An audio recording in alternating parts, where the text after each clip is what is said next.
दोस्तों नमस्कार, स्वागत है आपका दीक्षा क्लासेस के यूट्यूब चैनल पर।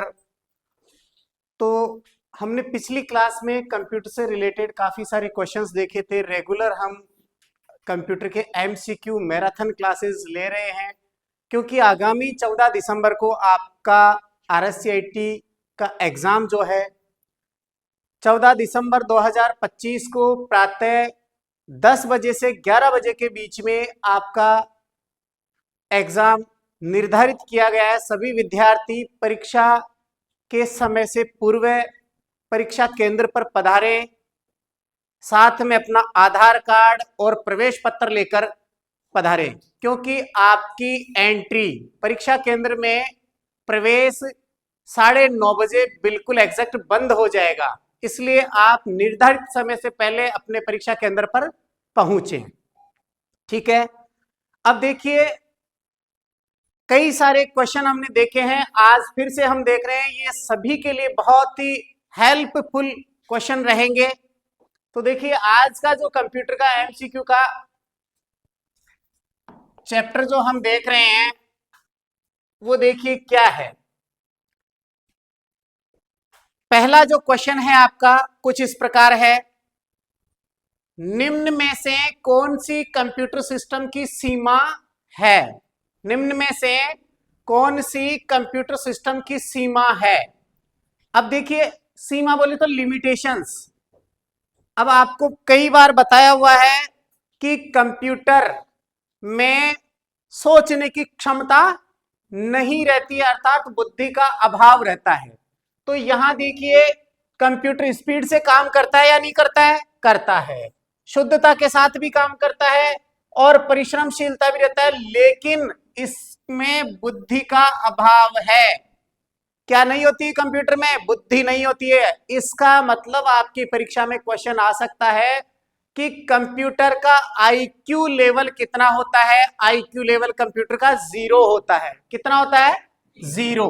तो बुद्धि का अभाव आंसर ये रहेगा इसका। नेक्स्ट क्वेश्चन आप देखिए, अगला जो प्रश्न है, निम्न में से अच्छा इनमें से कौन सा कंप्यूटर हार्डवेयर पर रन करता है और दूसरे सॉफ्टवेयर को रन करने के लिए प्लेटफॉर्म प्रदान करता है? क्या कह रहा है कि कौन सा कंप्यूटर हार्डवेयर पर रन करता है और दूसरे सॉफ्टवेयर को रन करने के लिए प्लेटफॉर्म प्रदान करता है। अब आपको पता है जब तक सिस्टम के अंदर ऑपरेटिंग सिस्टम नहीं होगा तो आप उसके अंदर कोई से भी एप्लीकेशन सॉफ्टवेयर नहीं चला सकते हो। सिस्टम सॉफ्टवेयर होता है आपका ऑपरेटिंग सिस्टम। तो जब तक ऑपरेटिंग सिस्टम नहीं होगा तब तक कंप्यूटर चलेगा नहीं, सिस्टम चलेगा नहीं, और नहीं चलेगा तो उसमें आप एप्लीकेशन कैसे डाल पाओगे? दूसरे सॉफ्टवेयर डाल ही नहीं पाओगे ना। तो पहले कंप्यूटर रन करने के लिए, चलने के लिए आपको आवश्यक होता है ऑपरेटिंग सिस्टम। तो क्वेश्चन किस प्रकार आ सकता है कि कौन सा कंप्यूटर हार्डवेयर पर रन करता है और दूसरे सॉफ्टवेयर को रन करने के लिए प्लेटफॉर्म प्रदान करता है? तो ऑपरेटिंग सिस्टम सॉफ्टवेयर है ये। ठीक है, चलिए अगला प्रश्न आपका, रैम द्वारा अधिक बार प्रयोग होने वाले रैम बोले तो रैंडम एक्सेस मेमोरी, अधिक बार प्रयोग होने वाले सूचना को संग्रहित करने के लिए किस मेमोरी का प्रयोग किया जाता है? किस मेमोरी का प्रयोग किया जाता है? तो कैश मेमोरी। फाइनली आंसर क्या रहेगा? Cache memory. ठीक है, चलिए नेक्स्ट क्वेश्चन, कौन सा प्रिंटर अच्छी गुणवत्ता वाली वेक्टर ग्राफिक्स को छापने का काम करता है? कौन सा प्रिंटर? पहली बात तो प्रिंटर किस प्रकार का डिवाइस है? आउटपुट डिवाइस है। प्रिंटर कैसा डिवाइस है? आउटपुट डिवाइस है। तो क्या कह रहा है, कौन सा प्रिंटर अच्छी गुणवत्ता वाली वेक्टर ग्राफिक्स को छापने का काम करता है? तो इसका फाइनली आंसर क्या रहेगा? प्लॉटर। प्लॉटर किस प्रकार का, मतलब अच्छी क्वालिटी की प्रिंटिंग करता है, वो क्या होता है? प्लॉटर। प्लॉटर प्रिंटर जो होता है वो अच्छी क्वालिटी की प्रिंटिंग करता है, और प्रिंटर एक प्रकार का आउटपुट डिवाइस है। कंप्यूटर को ऑन करने की प्रक्रिया क्या कहलाती है? बहुत इंपॉर्टेंट क्वेश्चन है, कई बच्चों को ये क्वेश्चन नहीं आ पाता है। तो ये क्या होता है, बूटिंग होता है क्या? देखिए देखिए क्या है, यस, आंसर क्या है इसका, बूटिंग। अब देखिए बेटा, बूटिंग भी दो प्रकार की होती है, कोल्ड बूटिंग और वार्म बूटिंग। कोल्ड बूटिंग और वार्म बूटिंग। कंप्यूटर स्टार्ट दो तरीके से हो रहा है, कोल्ड बूटिंग और वार्म बूटिंग। एक तो होता है कोल्ड बूटिंग, तो जो अभी आपने बंद करके रखा है, शुरू से आप स्टार्ट कर रहे हैं, जैसे बंद पड़ा है उसको स्टार्ट करना है, तो वो होता है कोल्ड बूटिंग। एक होता है वार्म बूटिंग। वार्म बूटिंग का मतलब होता है रीस्टार्ट करना। आपका कंप्यूटर चालू है लेकिन फिर भी उसको किसी एरर के कारण, हैंग होने के कारण आप उसको रीस्टार्ट करते हैं। क्या करते हैं? रीस्टार्ट। तो बूटिंग टू टाइप की होती है, कोल्ड बूटिंग और वार्म बूटिंग।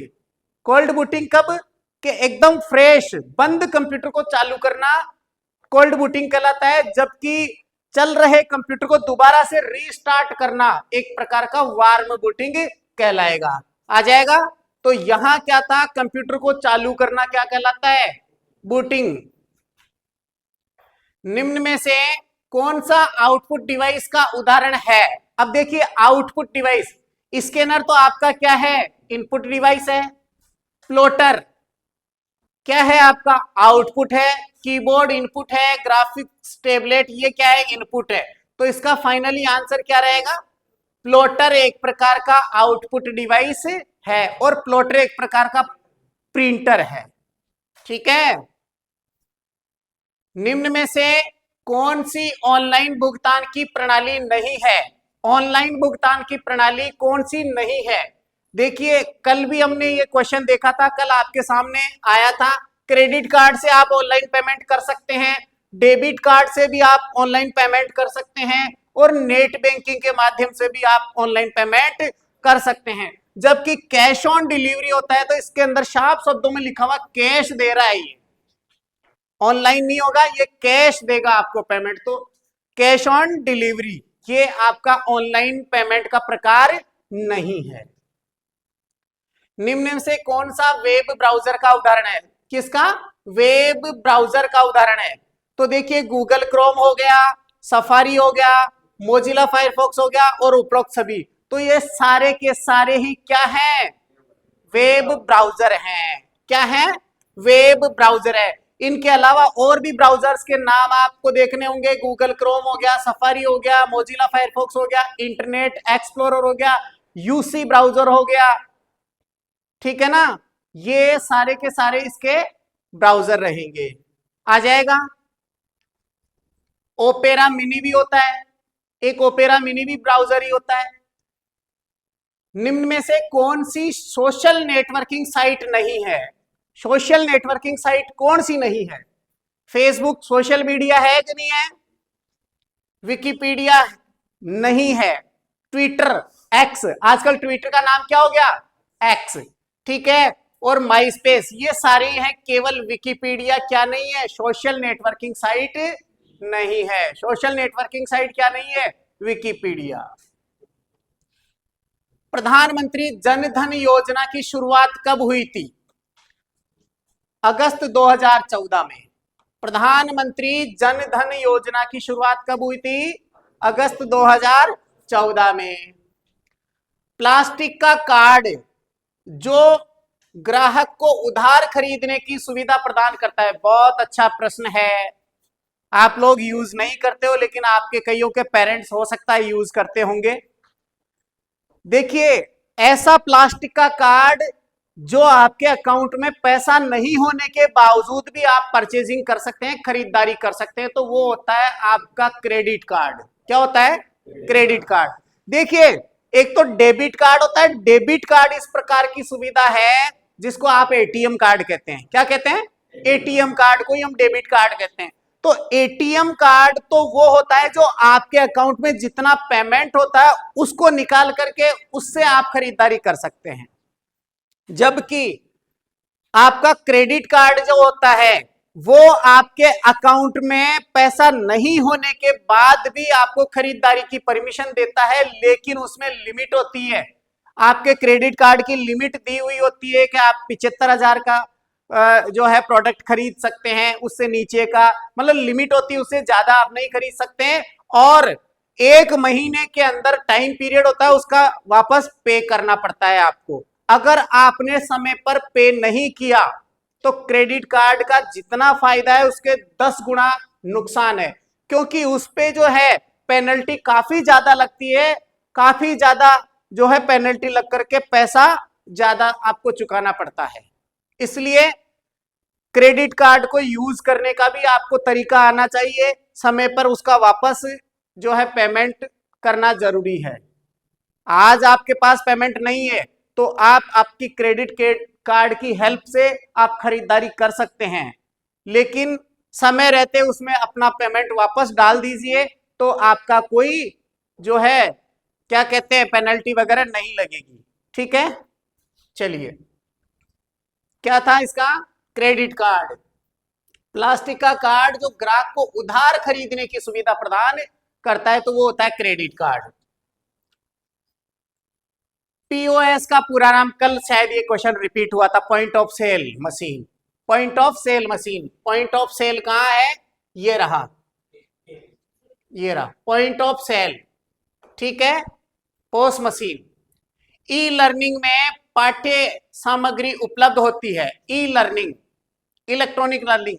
तो पाठ्य सामग्री किस में उपलब्ध होती है, देखिए वीडियो भी होती है ऑनलाइन, ई का मतलब इलेक्ट्रॉनिक, वीडियो भी मिल सकता है आपको, और वर्ड डॉक्यूमेंट भी मिल सकता है, और पीडीएफ फाइल भी मिल सकती है।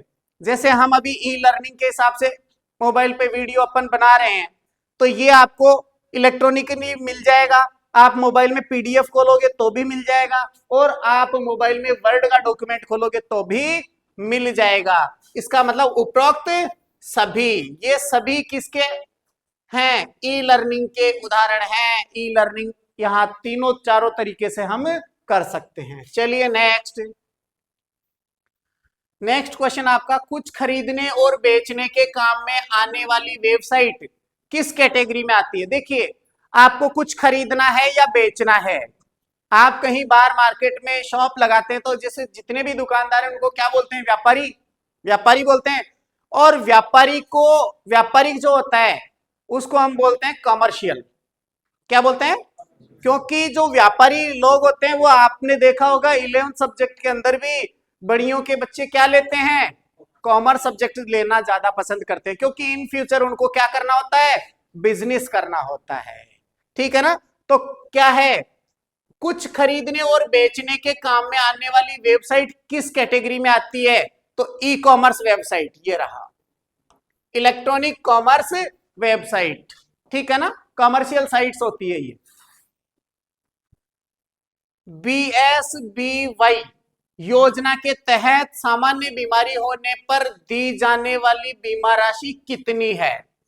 BSBY योजना के तहत सामान्य बीमारी पर दी जाने वाली राशि कितनी है, तो ये 30,000 रुपए। कितनी है, अरे आपने देखा होगा अभी आजकल तो चिरंजीवी योजना चल रही है, पहले भामाशाह कार्ड लगता था ना, तो उसको हम आजकल बोलने लगे चिरंजीवी स्वास्थ्य बीमा योजना। तो उसमें अगर आप नॉर्मल आपके किसी प्रकार की बीमारी है तो किसी प्राइवेट हॉस्पिटल में आप जाते हैं, छोटा मोटा ऑपरेशन करवाते हैं, तो वो 30,000 रुपए तक का आपसे क्या लेंगे, आपके कार्ड से पैसा गवर्नमेंट से ले लेंगे, मतलब आपकी चिरंजीवी योजना से, क्योंकि सरकार ने हमें ये फायदा दे रखा है। पहले भामाशाह कार्ड होता था, आजकल चिरंजीवी योजना, उसका नाम बदल करके क्या कर दिया गया, चिरंजीवी स्वास्थ्य बीमा योजना कर दिया गया है। ठीक है ना, तो 30,000 रुपए की लिमिट रहती है। और बड़ी बीमारी होती है किसी के, जैसे मान लीजिए कैंसर वगैरह इस प्रकार का कोई बड़ा है, तो उसमें 10 लाख तक का शायद इसी प्रकार कुछ प्रावधान है। ठीक है ना, ये ध्यान रखना है। चलिए, ईपीडीएस संदर्भ में एमएसपी का पूरा नाम क्या है। एमएसपी बोले तो minimum support price, minimum support price. EPDS में एमएसपी का पूरा नाम, एमएसपी। अभी आपने देखा होगा किसान वगैरह भी एमएसपी कह रहेगा, हमारी खरीद वाली जो है ना मिनिमम एक प्राइस फिक्स की जाए। अरे हमारे गांव, हम सब किसान के बेटे हैं। हमारे गांव में हमारे जो अनाज पैदा होता है उसको बेचने के लिए हम मंडी में जाते हैं, तो वहां बढ़िया अपने हिसाब से भाव लगाता है। जबकि हमने अभी आंदोलन भी चल रहे हैं कि किसान की जो पैदावार है उसकी एमएसपी फिक्स की जाए, उसी रेट में खरीदी जाए, ये है। तो ये होता है मिनिमम सपोर्ट प्राइस। भामाशाह के संदर्भ में डीबीटी का पूरा नाम क्या है? भामाशाह के संदर्भ में डीबीटी का direct benefit transfer, direct benefit transfer, ठीक है ना। कोई व्यक्ति है तो उसके खाते में डायरेक्ट बेनिफिट जाना चाहिए, तो ये होता है डीबीटी। एसएसओ का पूरा नाम क्या है? ये तो सबको पता है, कौन बताएगा? Raise your hand please. Yes Mohit, SSO का पूरा नाम बताएं, क्या होता है? सिंगल साइन ऑन, सही है क्या? अच्छा, एसएसओ किस काम में आता है? यस, क्या नाम है मनीषा, आप बताएं एसएसओ का यूज क्या होता है? आप में से और कोई जिसको पता हो? आशीष बताएं। जो ऑनलाइन आयोजन के लिए काम आता है, अब इसे ऑनलाइन आप एसएसओ आईडी के द्वारा ऑनलाइन अपने सभी प्रकार के फॉर्म फिल कर सकते हैं। आपको अगर स्कॉलरशिप का फॉर्म भरना है तो भी एसएसओ आईडी जनरेट करनी पड़ेगी, या आपको किसी वैकेंसी का फॉर्म भरना है तो भी आपको एसएसओ आईडी जनरेट करनी पड़ेगी, ठीक है ना। मतलब सभी प्रकार की सुविधाएं या सभी प्रकार के लाभ लेने के लिए आपको एक स्पेशल आईडी, सिंगल आईडी बनाई गई है, SSO ID, single sign on. क्या है? सिंगल साइन ऑन आईडी बनाई गई है। चलिए देखते हैं आगे। अगला आपका जो प्रश्न है देखिए क्या है। तो यहां इसका सिंगल साइन ऑन, नागरिक ऑनलाइन माध्यम से रोजगार के लिए कैसे पंजीकरण कर सकते हैं? नागरिक ऑनलाइन माध्यम से रोजगार के लिए कैसे पंजीकरण कर सकते हैं? तो यहां ध्यान रखना है, ई मित्र से भी हम ऑनलाइन क्या कर सकते हैं? रोजगार के लिए आवेदन कर सकते हैं, और रोजगार विभाग की साइट से भी कर सकते हैं।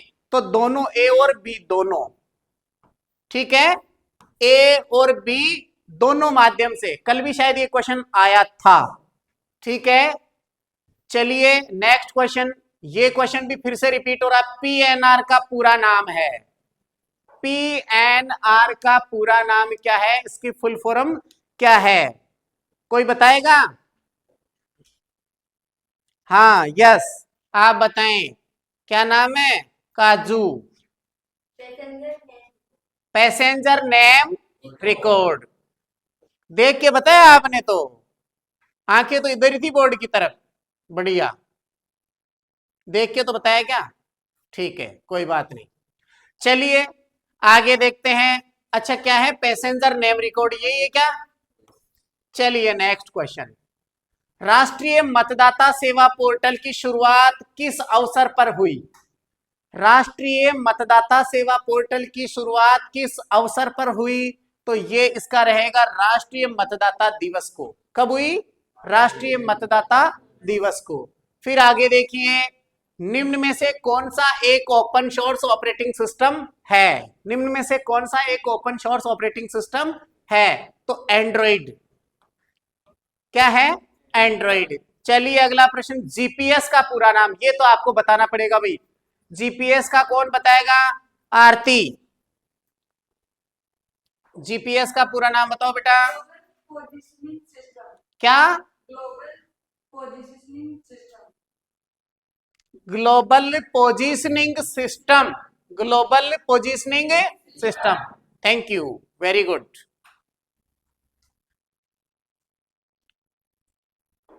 ठीक है,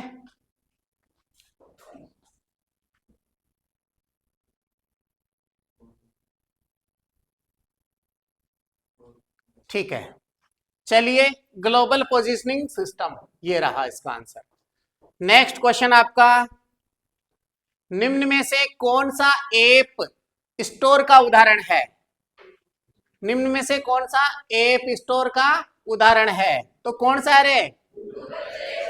और भाई कहा वाली बीमारी होशियार जो दे तो गूगल प्ले स्टोर। अरे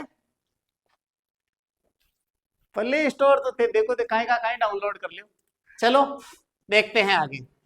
एक एप्लीकेशन प्रोग्राम जो आपको personal letter form letter, grocer fax और व्यावसायिक मैनुअल जैसे विभिन्न प्रकार के लिखित डॉक्यूमेंट तैयार करने में मदद करता है, तो वो क्या है? वो है आपका वर्ड प्रोसेसर। क्या है बेटा? Word processor. ध्यान देना, सवाल क्या कह रहा है? एक एप्लीकेशन प्रोग्राम कौन सा है जो आपको personal letter, form letter, grocer fax और व्यावसायिक मैनुअल जैसे विभिन्न प्रकार के लिखित डॉक्यूमेंट तैयार करने की अनुमति देता है या उसमें मदद करता है? तो वर्ड प्रोसेसर। निम्न में से कौन सा एमएस वर्ड में फॉन्ट स्टाइल नहीं है? एमएस वर्ड में कल रिपीट हुआ है, फिर से ये क्वेश्चन रिपीट हुआ है। कौन सा नहीं होता है रे? सुपर स्क्रिप्ट नहीं होता है। बाकी आपने देखा होगा बोल्ड भी होता है, रेगुलर भी होता है और इटैलिक भी होता है, तीनों होते हैं, केवल सुपर स्क्रिप्ट नहीं होता है। किसके जरिए आप वर्तमान डॉक्यूमेंट की किसी लोकेशन को, किसके जरिए आप वर्तमान डॉक्यूमेंट की किसी लोकेशन को दूसरे डॉक्यूमेंट या वेबसाइट से जोड़ सकते हैं? तो वो किसकी हेल्प लेता है? हाइपरलिंक। हाइपरलिंक, एक दूसरे से कनेक्शन लिंक बनाना, हाइपरलिंक बोलते हैं उसको। ठीक है ना? कंट्रोल और के, हाइपरलिंक का शॉर्टकट की क्या होता है? कंट्रोल प्लस के। माइक्रोसॉफ्ट एक्सेल 2010 का एक्सटेंशन नेम क्या है? माइक्रोसॉफ्ट एक्सेल 2010 का, किसका? माइक्रोसॉफ्ट एमएस एक्सेल 2010 का एक्सटेंशन नेम, मतलब डॉट के पीछे क्या लगता है? डॉट के पीछे जो लगता है वो लगता है आपका एक्स डॉट, अच्छा dot x L S x, ये वाला। समझ गए क्या आप? एक्सेल सीट में आपको जैसे किसी का डाटा तैयार करना है तो उसमें एक्सेल सीट को जब आप सेव करते हैं तो जिस नाम से सेव होगा उसके पीछे की ओर जो डॉट के बाद में, जैसे हम @gmail.com लगाते हैं ना, gmail.com, उस प्रकार से डॉट के बाद में जो है माइक्रोसॉफ्ट एक्सेल की 2010 की जो शीट है उसको सेव करते समय लास्ट में क्या बोलते हैं? फाइल का एक्सटेंशन जो नेम है dot x L S x आएगा, ये ध्यान रखना है। निम्न में से कौन सा औसत का सही सूत्र है? एवरेज। औसत बोले तो एवरेज का, तो आपको खुद को पता है एवरेज के लिए आपको स्टार्टिंग तो इक्वल टू से होती है। किससे?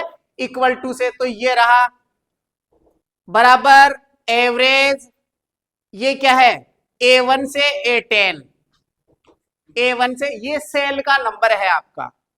हमने एक्सेल पढ़ा था जब, देखा होगा हम क्या लेते थे, जैसे मार्कशीट बनाना सीखा था उसके अंदर हमने क्या सेल 1 लिया, कहां से कहां तक लेना है, तो ये यहां ध्यान रखना है A1 से लेकर के A10 तक, तो ये बिल्कुल सही है। निम्नलिखित में से कौन सा फॉर्मूला सही रूप में प्रविष्ट है? अब देखिए इनमें से कौन सा फॉर्मूला सही है? तो ये डी, सम, ये ऐड करने का है। क्या करने का है? जोड़ का, ऐड का, सम करने का है। SUM इक्वल टू, हमेशा ध्यान रखना है कि जब एक्सेल में फॉर्मूला जो स्टार्ट होता है वो बराबर से होता है। एक्सेल में फॉर्मूला जो स्टार्ट होता है वो बराबर के चिन्ह से होता है ये। ठीक है, चलिए नेक्स्ट क्वेश्चन। पावर पॉइंट में नई स्लाइड लेने की शॉर्टकट कुंजी क्या है? पावर पॉइंट में नई स्लाइड लेने की शॉर्टकट कुंजी क्या है? तो ये रहेगी कंट्रोल प्लस एम। अब बच्चे यहां सबसे बड़ी गलती करके आते हैं, कंट्रोल प्लस एन कर देते हैं। बाकी सब जगह कंट्रोल प्लस एन से नई जो है फाइल ओपन होती है, नया पेज खुलता है, लेकिन पावर पॉइंट में जब पीपीटी आप तैयार करते हैं तो वहां पर नई स्लाइड लेने के लिए कंट्रोल प्लस एम प्रेस करोगे तो नई स्लाइड आ जाएगी। पावर पॉइंट का एक्सटेंशन नेम क्या होता है? पावर पॉइंट का एक्सटेंशन नेम पीपीटी क्या होता है बेटा? पीपीटी। डॉट पीपीटी है क्या इसमें कहीं पे? ये रहा डॉट पीपीटी एक्स। क्या हो गया? Dot PPT x. ठीक है, पावर पॉइंट में स्लाइड चेंज होने पर जो प्रभाव प्रदर्शित होता है उसे क्या कहते हैं? पावर पॉइंट में जो स्लाइड चेंज होती है वो जो प्रभाव होता है उसको क्या कहा जाता है? तो ये हो जाएगा आपका slide transition. Slide transition, slide transition. ऐसे वेब हमले जिनमें आपसे अपनी व्यक्तिगत जानकारी मांगी जाती है, जैसे नाम, date of birth, PIN, password आदि, इनको क्या कहते हैं हम? जब मांगे जाते हैं इनको क्या कहते हैं हम? Phishing attack. क्या कहेंगे? Phishing attack. कैसा अटैक होता है? Phishing attack. इट मींस ऐसे वेब हमले जिनमें आपसे अपनी व्यक्तिगत जानकारी मांगी जाती है, पिन, पासवर्ड, नेम, डीओबी, ये सब मांगा जाता है, तो उसे हम कहते हैं फिशिंग अटैक। मेलवेयर का वह प्रकार जो कंप्यूटर में जासूसी करता है तथा जानकारी को संबंधित व्यक्ति के पास पहुंचाता है, तो यह है स्पाईवेयर। क्या है? स्पाईवेयर। ठीक है, ये आपके 35 क्वेश्चन थे। इस प्रकार के क्वेश्चन ही आपकी परीक्षा में आएंगे, तो सभी को ध्यान से घर जाकर के भी पढ़ना है। यहां आपने पढ़ लिया लेकिन इसको रिपीट करना है, कुछ बुक का सहारा लेना है, कुछ आपको नोट्स लिखवाए गए हैं उनका सहारा लेना है, तब जाकर के आपका पेपर पास हो पाएगा। ठीक है दोस्तों, आज के लिए इतना ही, बाकी कल देखेंगे अपन।